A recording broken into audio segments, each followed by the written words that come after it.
performance review system has been the backbone of aligning workforce to the shared objectives of the company. Why does this process evoke such mixed feelings? Is it something that has sort of stayed stuck in time? Has it evolved? Is it ready for modern times? Let's close the loop, close the loop, close the loop. Let's close the loop. A lot of these systems are designed for a factory environment, Right. where I was being measured very precisely on how many widgets did I produce, Right. how much over that limit did I go, and therefore how much money should I be earning. And I think as the roles, things that people are supposed to do on the jobs got more complex, we kind of stuck with that old model.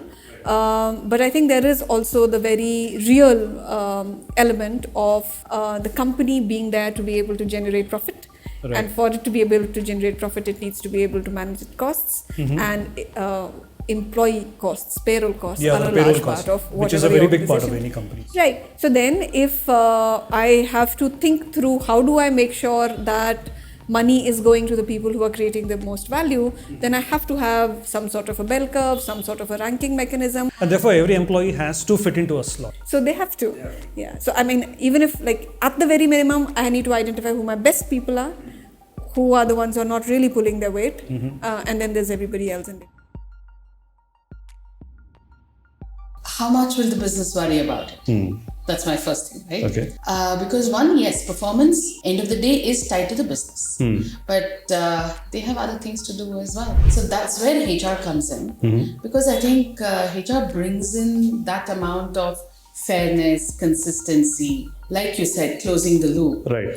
All of that is what HR brings to the table to ensure that every employee knows what's the larger picture of the organization, and it's broken down till the last person, be it your last mile, whatever. Right. So that's where HR comes in.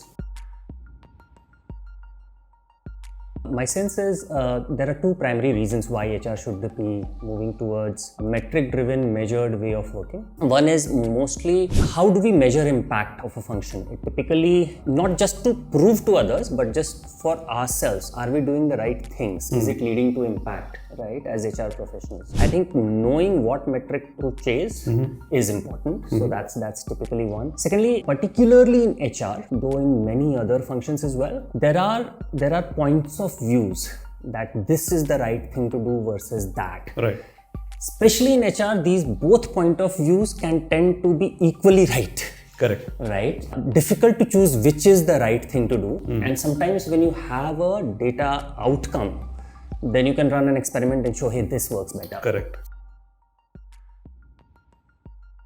Right from 2020, COVID-19 actually changed many things. Right. When teams went remote, that was also the time when companies were looking at, hey, how do we really grow, in a new, very, very different context from where we were. So that's where OKRs actually moved companies to managing by outcomes rather than managing by input. So that was the first big Right. wave which happened. The second thing is, when we actually look around us, there are many things we actually do as teams. But when it comes to reviews, we're actually reviewed individually and Right. celebrated for individual brilliance. Correct. So what OKRs does is, it kind of breaks that philosophy and rides on something which is a team sport. So when companies set OKRs, they're actually setting it as teams rather than individuals. Right. So it's a So fundamental shift from It's a me to goal me. for a team. It's It's a goal for a team. Right. The other spectacular part about OKRs is that it's written as cross-functional teams. So you could be part of, let's say, marketing or sales or customer Yeah. success or operations, but when you come together, eye on the prize is common. So there's a shared Correct. commitment, and then teams are coming together to move a shared commitment Right. metric, which is also what makes it popular.